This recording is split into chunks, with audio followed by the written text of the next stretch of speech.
নমস্কার বন্ধুরা, অবশেষে ডব্লিউবিপিএসসি বোর্ড অর্থাৎ West Bengal public service commission board তারা তাদের ভুল স্বীকার করেছে এবং তাদের হাত ধরে যে এই জঘন্যতম দুর্নীতি হয়েছে ফুড এসআই এর এক্সামে সেই ভুলটা তারা কিন্তু স্বীকার করেছে। প্রশ্নপত্র বিভিন্ন সোশ্যাল মিডিয়াতে ঘোরাফেরা করা, বিভিন্ন হোয়াটসঅ্যাপ গ্রুপে, বিভিন্ন ফেসবুক পেজে, তারপরে তোমার টেলিগ্রাম চ্যানেলে সেটা তারা স্বীকার করেছে এবং তারা জানিয়েছে যে 4 থেকে 5টা জেলাতে এই ধরনের ঘটনা ঘটেছে এবং সেটা তারাও নিজে দেখেছে। এটা কি কারণে হলো?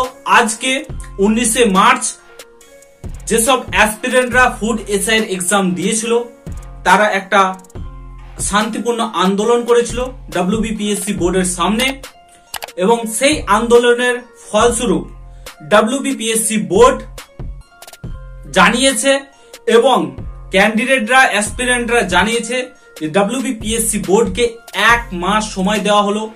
এরই মধ্যে ডব্লিউবিপিএসসি বোর্ডকে সমস্ত কিছু তথ্য জানাতে হবে এবং এটা ডব্লিউবিপিএসসি বোর্ড নিজে স্বীকার করেছে যে আমরা 1 মাসের মধ্যেই নোটিশ প্রকাশিত করে জানাবো যে তোমাদের নতুন করে এক্সাম কন্ডাক্ট হবে, এক্সামটা ক্যান্সেল হবে না কি হবে। এবং অ্যাসপিরেন্টরা জানিয়েছে যে এক্সাম ক্যান্সেল করতে হবে, এই এক্সামটা নেওয়া যাবে না, নতুন করে এক্সাম কন্ডাক্ট করাতে হবে আগামী 6 মাসের মধ্যে।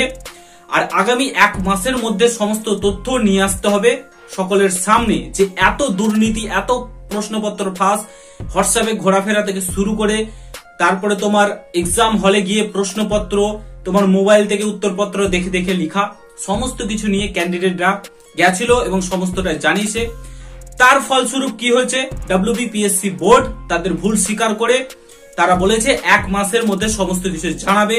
কারণ সামনে যেহেতু লোকসভা ভোট রয়েছে, এটারও কিন্তু অজুহাত ডব্লিউবিপিএসসি বোর্ড দিয়েছে যে সামনে যেহেতু ভোট রয়েছে একটু ডিলে হতে পারে, বাট ডিলে হলে হবে না, 1 মাসের মধ্যে সমস্ত কিছু তথ্য কিন্তু তাদেরকে নিয়ে আসতে হবে।